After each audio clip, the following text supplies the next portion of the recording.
I request Dr. Radha to come on stage and introduce Dr. Rajesh Gokhale. Good afternoon, everybody. On behalf of the organizers of this EMBO workshop and all of us here at CCMB, I'm indeed pleased to welcome and introduce today's chief guest, Dr. Rajesh Sudhir Gokhale, who comes to us as the Secretary for the Department of Biotechnology, Government of India.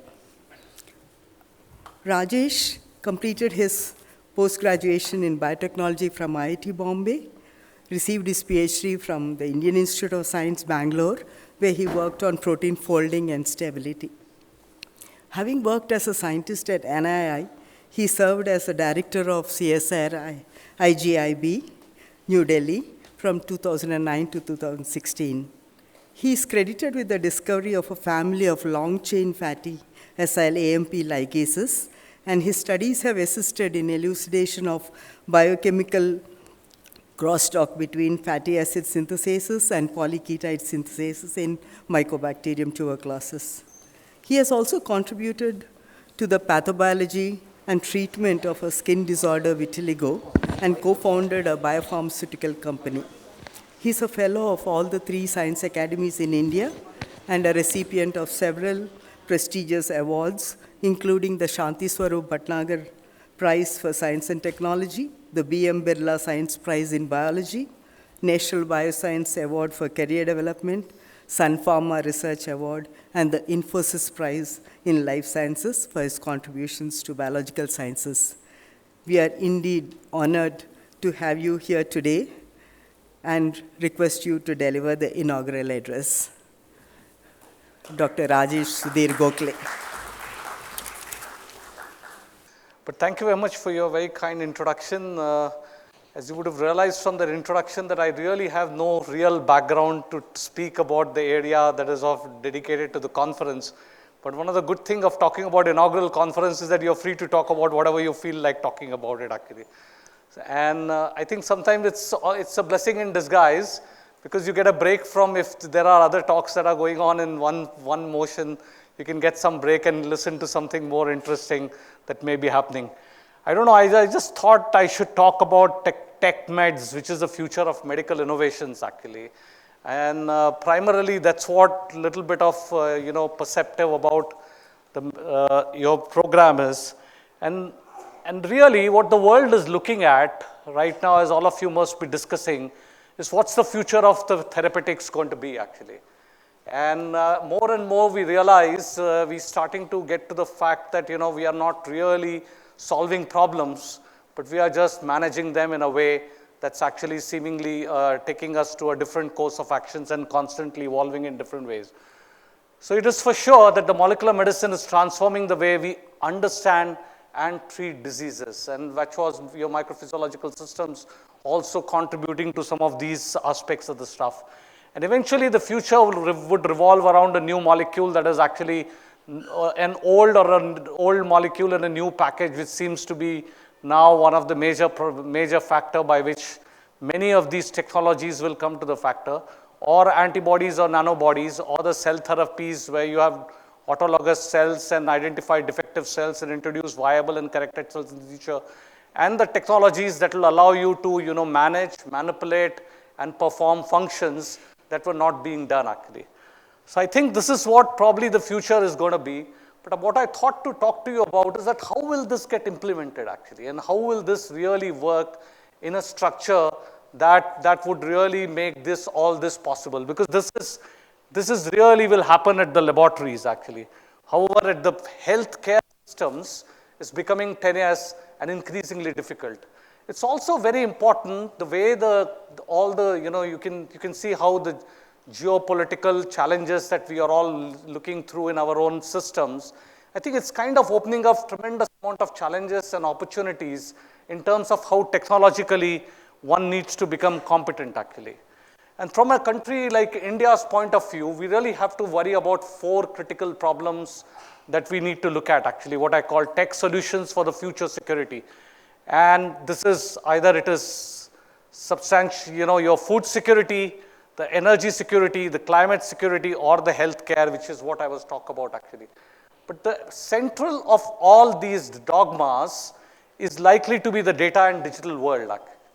And this data and digital work is actually going to connect all these issues of challenges that we all have to face as we move along in the future of the country's evolvement.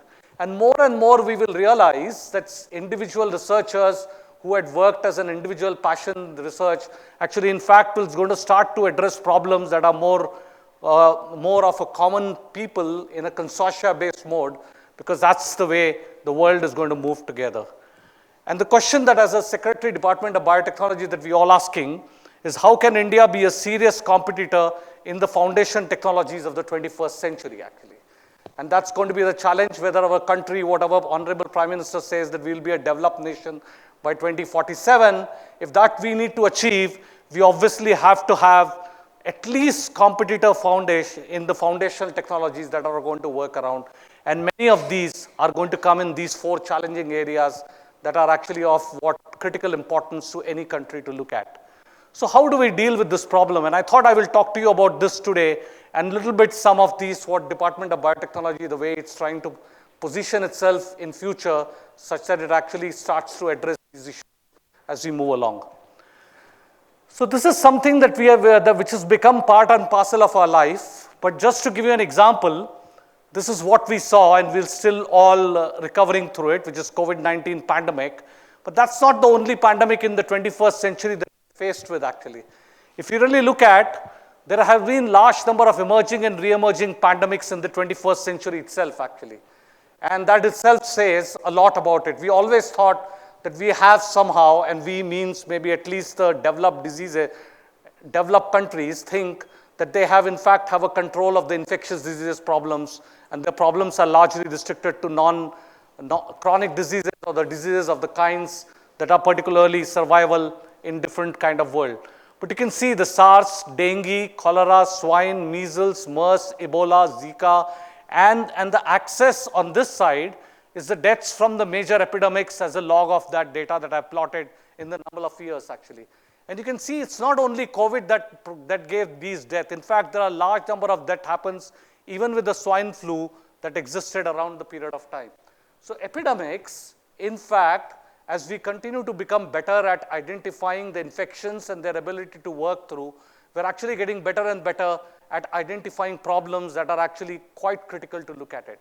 And many of you would realize as we're starting to learn more about physiological systems of our own human body, that many of these, in fact, do have direct impact and many indirect impacts that are actually outcomes or manifestations of the disease management process.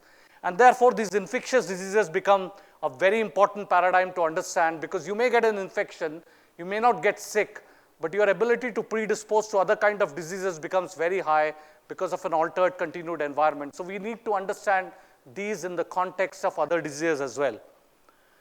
So this is what I personally believe is happening all around the world. And you can look at the best economy or the worst economy. They all, healthcare and medicine is at the crossroads. And epidemics has opened it up completely. It kind of have said this now openly that probably we are not there. If you look at what is happening, there are increasing expenditures in this area. And despite that, there are deteriorating health outcomes. Almost all countries, their survival rate, survival time period of life expectancy has in fact come down in last 5 to 7 years actually. The reduced life expectancy, and obviously what is also is true is it's a failed business model. Neither the insurance companies are happy, nor the health sector are happy, nor the people are happy actually. And the other most important problem that all of you would realize is good health is not evenly distributed as well. There are countries where even there are less than 20% of vaccine penetration, even of today as we speak, clearly saying that the health is a very, very different kind of problem, and we all need to address in a way that actually going to look into this problem actually. So this is what I think, and people are starting to talk about it actually. And so what I call this is called high performance medicine. And this is going to be, in my opinion, the convergence of human and artificial intelligence is what going to talk about how future of healthcare would in fact function. And this could happen in 5 years, this could be 7 years, or this could be another 20 years, you can imagine. It all depends on how we adapt and how we very quickly change. But all of you, I'm sure, will agree that in fact COVID opened this up nothing as never before. Many of us were on the online medication systems. We, in fact, were not even in those cities. You will call your own doctors in your own known cities and talk to them and communicate with them and discuss with them. So clearly, we all know that this system works. How can we make it enabler, and how can we convert this into a way that becomes the future of life? So this is what will happen, actually, I believe. The telehealth is the one that is presently ongoing in India at a reasonable business levels. Almost every city has telehealth programs that are going on, and they are functioning pretty well. There are obviously apps for employee wellness that are getting very rapidly adopted in IT industries. People are actually promoting them more and more to make sure health goes on. What is going to happen is going to change the whole proportion of the game is the VR and AR technology, actually. It's the way these technologies are going to emerge and going to come together such that even the feeling of, being away from the doctors are going to be taken away. And obviously, the IoT and the medicine would, in fact, enable every system to work together. Obviously, one needs to do management of infectious diseases because that's how the digital world would survive. And clearly, as we want to do all this, we will have to migrate from the 5G to 6G at the earliest, such that the data speed and the tetra data analysis can, in fact, work very well, actually. So there are lots of immense amount of challenges in next few years to come, and we all have to understand and how to look at it. So this is what World Health Organization is talking about these days. It's about health equity models, actually. It's not about healthcare at one place. It's about having an equitable healthcare systems across the world, across the system, such that they actually deployed and in a way used such that they actually can critically solve problems at the site. Now, obviously, the only mechanism that can work is the digital world, actually, where you're off-site and you'll be able to carry out these purposes. In fact, if you really look at the total funding for digital health initiative hit an all-time high, is about $26.5 billion in 2020. And in fact, in 2021 and 2022, it's likely to be even much, much higher. Even the geek companies like Apple, I'll show you the data, in fact, and Samsung, they all completely invested into healthcare businesses. Every single technology is directed towards taking care of healthcare and evolving business models that will work, actually. And then 6 digital health companies raised over $6 billion on their IPOs to look at it. So clearly, we are not yet there in terms of an Indian perspective. We are still struggling to put together our mechanisms and ideas of how we really want to do this. So this is a very important slide to understand and why India needs to catch up, actually. It's a slide that plots the real GDP per capita in 2011, a little bit older slide, across various centuries, actually. And what it is showing is that every technology trigger in the world has widened the gap between the haves and have-not, actually. And this is a very important thing to understand, actually. The longer you keep yourself away from the technological adaptations, you will continue to work in a mechanism where you will actually continue to suffer in GDP.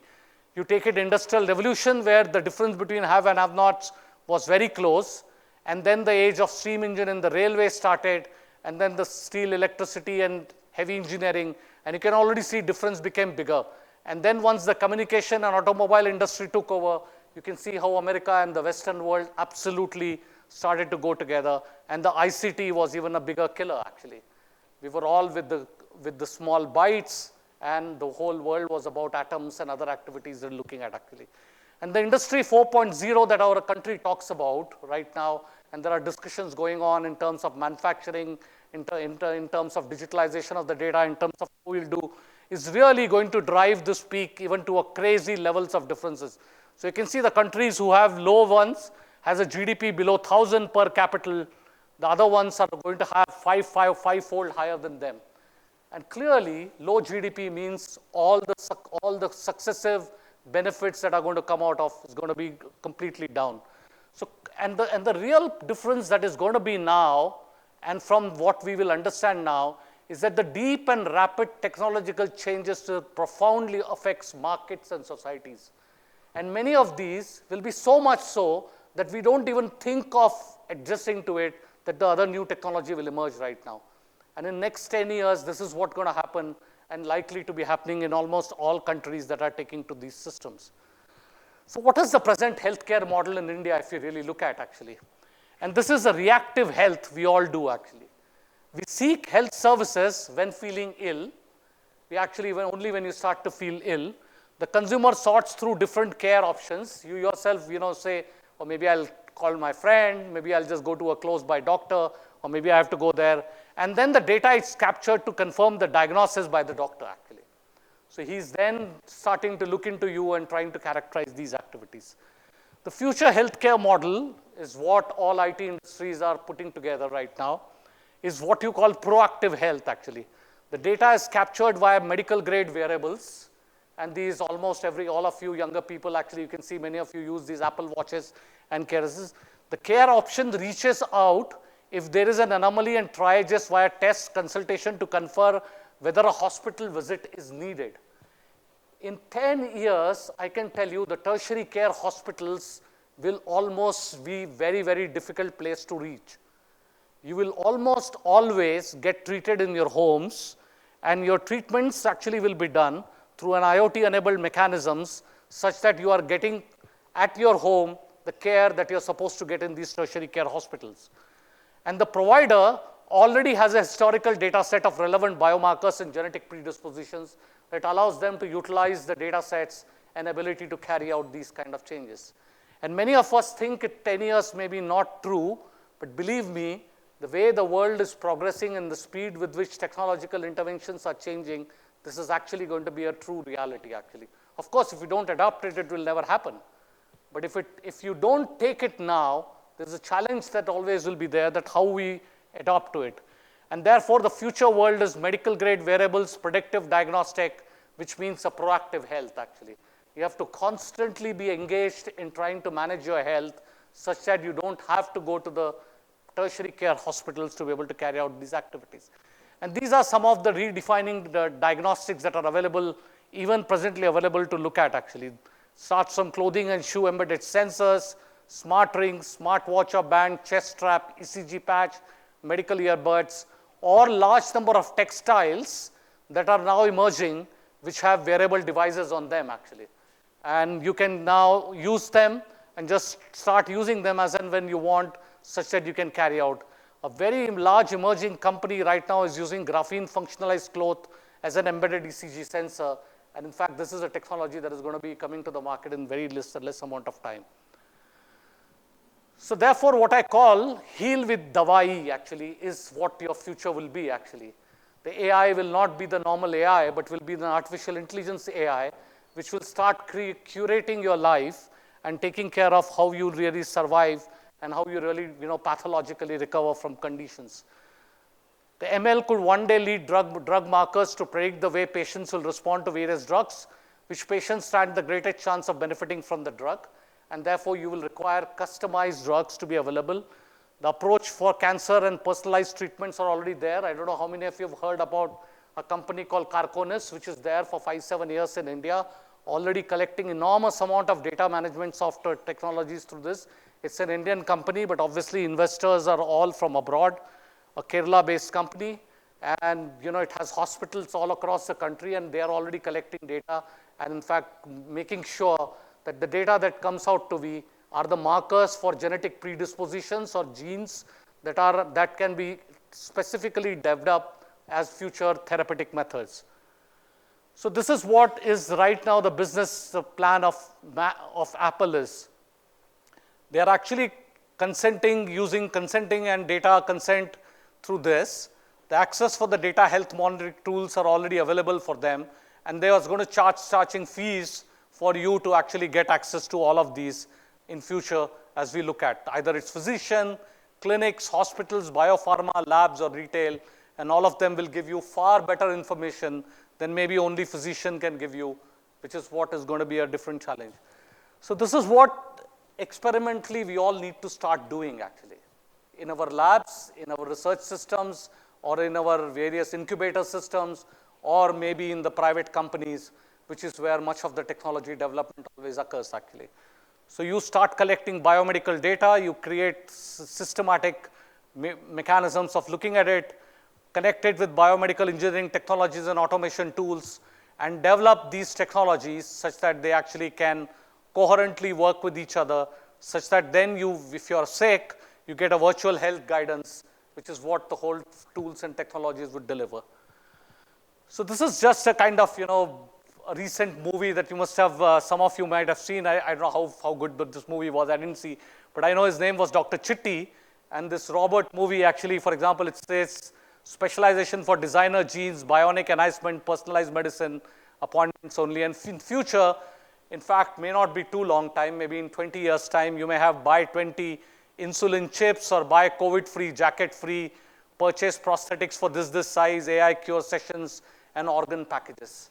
And the challenge is, are we going to be ready for it in terms of user or in terms of people who develop technologies is what Indian challenge is going to be actually.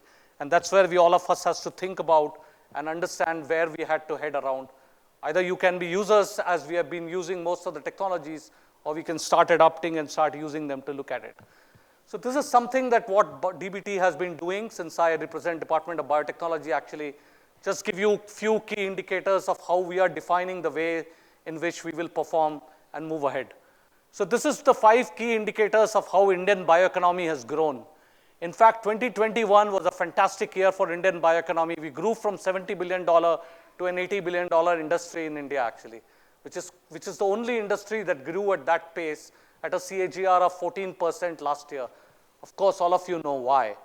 And it was the need, and the need was felt because the need was because of the various reasons. But you look at what we were able to do, because very many people are very skeptical about what I talk about.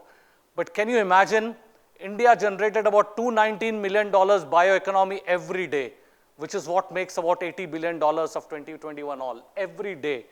3 biotech startups were incorporated, which is still a very small number compared to about 75 to 100 startups that happens in US. Then India administered every day 4 million doses of COVID-19 vaccines, every day. 4 million vaccines were administered. That's the only way you can give 1.45 billion dosage on the day. So if we ever feel skeptical about, because when the COVID started, there are lots of people talking about how can we give vaccine in 3 months to 1 billion people actually. And you can see what India has been able to do actually. So the challenge is to first accept the challenge and then look at it. We almost did 1.3 million tests every day. Again, RT-PCR was almost like a lab technique. And now people ask, tera kya city hai karke, right? And people have reached to a level that even CT values that even PhD students sometimes used to confuse with is the common people now know what the CT value means actually. So the world changes very rapidly, and in fact these changes are so profound that you yourself are not able to keep catch it. And the unprecedented investment, as I said, is what likely to happen. What is government looking at right now is obviously has much less faith in governmental systems only, and they're all looking at public-private co-creation models of success because that's the only way that they believe that one can create futuristic perspective models actually. So this is what, as I say, fostering bioinnovation across the nation. That's what Department of Biotechnology's role is to develop and define programs and challenges. Can we start defining them? Can we putting out to the people? Can we challenge their minds and brains? We all know we have spectacular amount of talent in the country. Can we use it to the mechanisms that we look at? Then provide platforms and collaborations and opportunities for supporting different stakeholders. Either it's a startup company, or it's a private company, or it's a public enterprise, or it's a lab. You all need to function together. That's the only model that will work actually. You create policies and regulatory response and test beds. One of our problem is clearly that there are not enough test beds. Even if we develop something, we don't know how to look at it. And then finally, which becomes very, very important again in a complex democratic country like ours, is to focus on cultural factors and capabilities actually. Because we also need to make sure that people understand it, people realize the importance of these technologies. For example, you see GM mustard story right now. I mean, it took us 12 years, 15 years to operationalize GM mustard in this country, which finally got again approved by GAC. And what is the cost of our country paying? Our cost our country is paying is we are importing $20 billion of oil every year. $20 million of oil that we actually get every year, mustard oil. Because we don't have a plant, that are resistant enough and can survive these crops.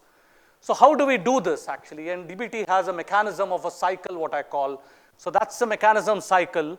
You strengthen and align science and technology innovation ecosystem. Actually, that's my goal for the first few years to come. And then one needs to develop industrial policy such that you give compelling incentives for harnessing frontier technologies, because these technologies have to be adapted by the industry such that they can actually attain it.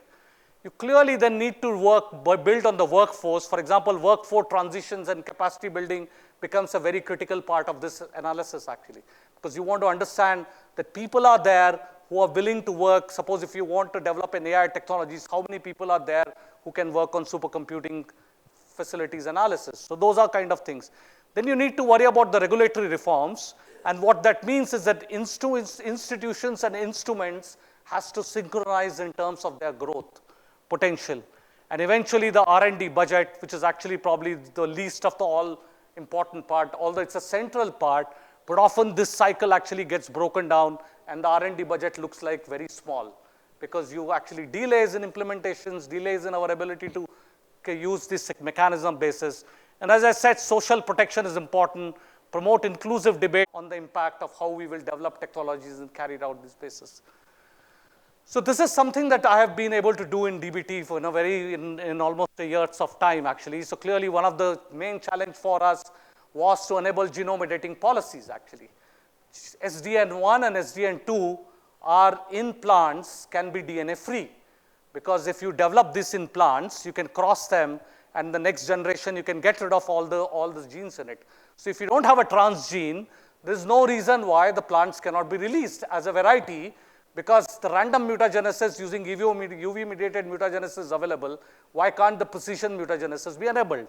And that's what we did. The government actually agreed to us, and eventually the safety guidelines were issued, and so are the SOPs issued by Department of Biotechnology.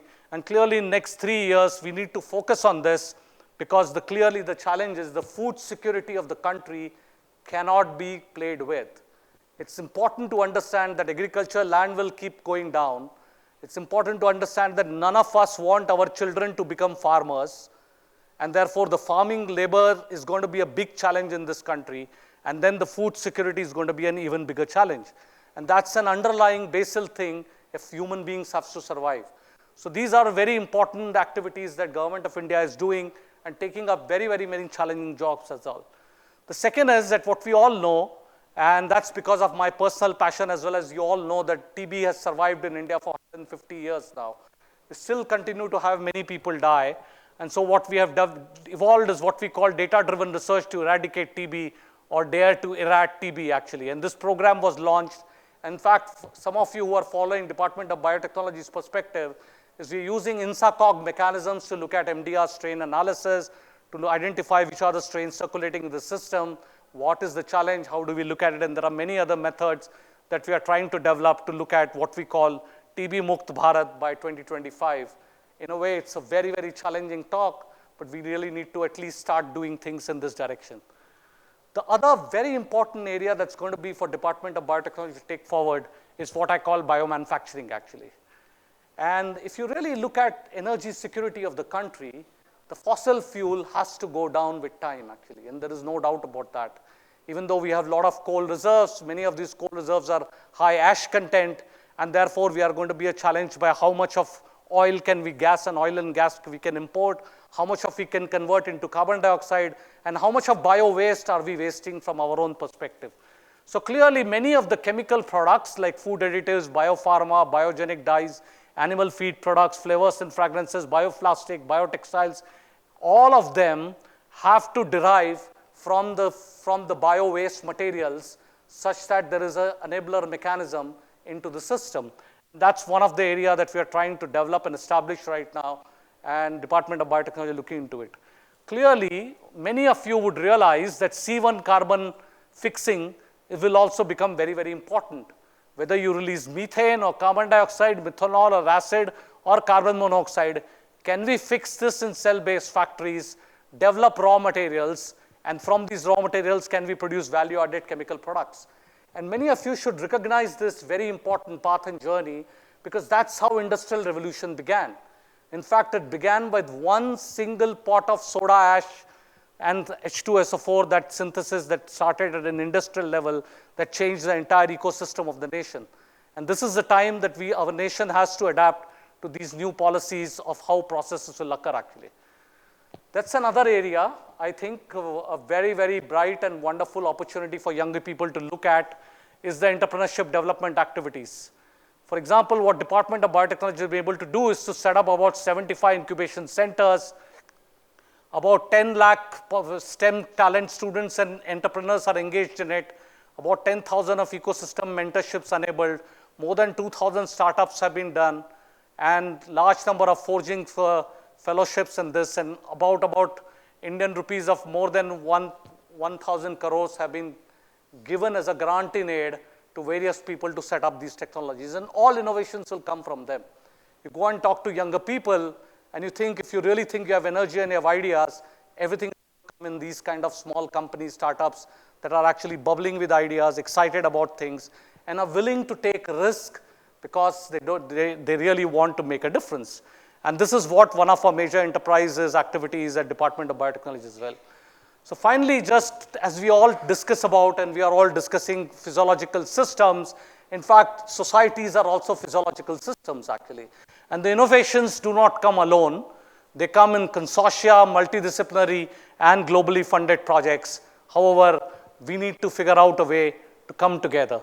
And what Department of Biotechnology has done is all the 14 institutions that are there along with this are in fact going to be assembled together into one common institution of autonomous body called Biotechnology Research and Innovation Council, such that all emerging strength in these can be catapulted together and can be amalgamated in a way such that it makes difference to the systems to come in future. So that's the new framework for Department of Biotechnology to function. It will have an asset management and monetization company called BMAC, and a regional center for biotechnology to do academic work, and all the international activities will be carried out through ICGB actually. So that's the mandate of how it is going to be. But really, just in the end to leave, we all need to break some stereotypes actually. And I am using this poem to tell us, because many of us have got fixed in our lives in the way we carry out. And what this poem is, this is in Hindi, pardon me for some foreigners if you're not able to understand this, but so this is bhains ki vyatha, bhains ki jaban se actually. Buffalo is an animal, we all know how important it is for this country, but we have always treated this in a very different way. And this is what it says, बच्चा जब दूध थोड़ा बड़ा होता है तो दूध मेरा पीता है वो भी बोनमीटा डाल डाल कर और निबंध लिखने के लिए गाय हाथी या कुत्ते क्यों. So we always in our times written only on गाय कैसी है, कुत्ता कैसा है, you never write about भैंस. It says अगर बच्चा लिख नहीं पाता है तो बोलते हैं काला अक्षर भैंस बराबर, तो क्या दूसरे जानवर पोस्ट ग्रेजुएट हैं. एंड देन यदि कोई गलती करे तो लोग कहते हैं कि गई भैंस पानी में, बाकी के जानवर क्या कोको कोला में जाते हैं. And you can see one animal is being very badly treated. And that's what is the stereotype is about. And finally, कोई ना सुने तो कहते हैं भैंस के आगे बीन बजाना, बाकी के आगे क्या लता मंगेशकर का गाना बजाते हैं, क्या बिगाड़ा है हमने. So please help these poor buffaloes in life, and thank you very much.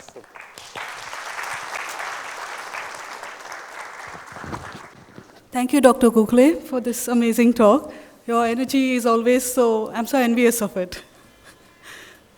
Does anyone have a couple of questions? I'm Dr. Subramaniam, CEO of Reagent Biosciences, incorporated about 6-7 years ago. I had a stellar record in the US working for J&J, Wyatt, and all the big companies. I come here, and of course, I worked for a few companies and started my own enterprise. The one thing I was surprised is that we do a lot of sugar coatings. Don't take me wrong here. We do a lot of sugar coating. We're not realizing we're addressing the real problem. At J&J, my department of 75 people had 15 mass spectrometers. Each one cost about 4 crores. Now your BIRAC is giving 50 lakhs. What kind of company can I build with that? Tell me, very frankly, you guys are not looking at just number of startups doesn't mean anything. What these startups can really bring into tech, because we don't have the technology. I cannot bring the 15 mass specs into my lab. Do you know how many products have been developed by these startups? Do you? I can give you the numbers. Let's talk about the numbers. Tell me one drug that is first in class developed by India. Well, Tell me one drug first in class developed by India. One drug. Show me one. I mean, thousands. Sorry about it. I'm not trying to be critical. Well, I'm sorry about it. You know, J&J cannot solve all world's problem. It has to be solved by the people of this country. When you're talking big, you have to have the resources to be able to do it. Of course, the resources comes when the GDP goes up. So you cannot have resources coming from government. In the United States of India, United States of America, the government funding is only 1% of the GDP. Right. 1% of GDP. In Indian government does close to 0.7% of GDP. This is not about the government funding. It's the private industry which is not putting in money. Exactly. So that's what you guys need to do to solve the problem. You got the point now, right? Get the private companies to fund it. That is what we can cut it. So I can tell you that. I mean, that's what, you know.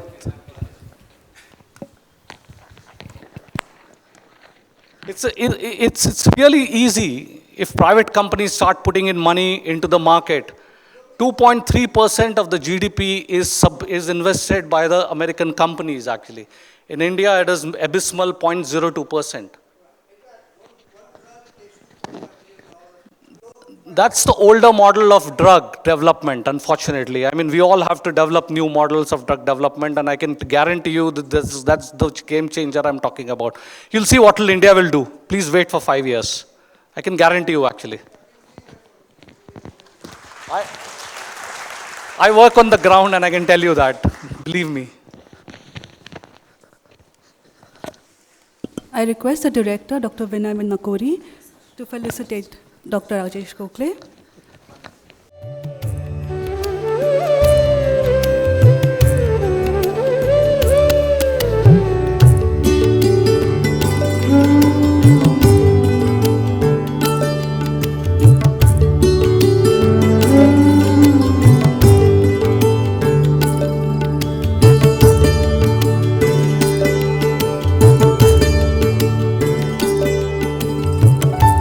Thank you so much.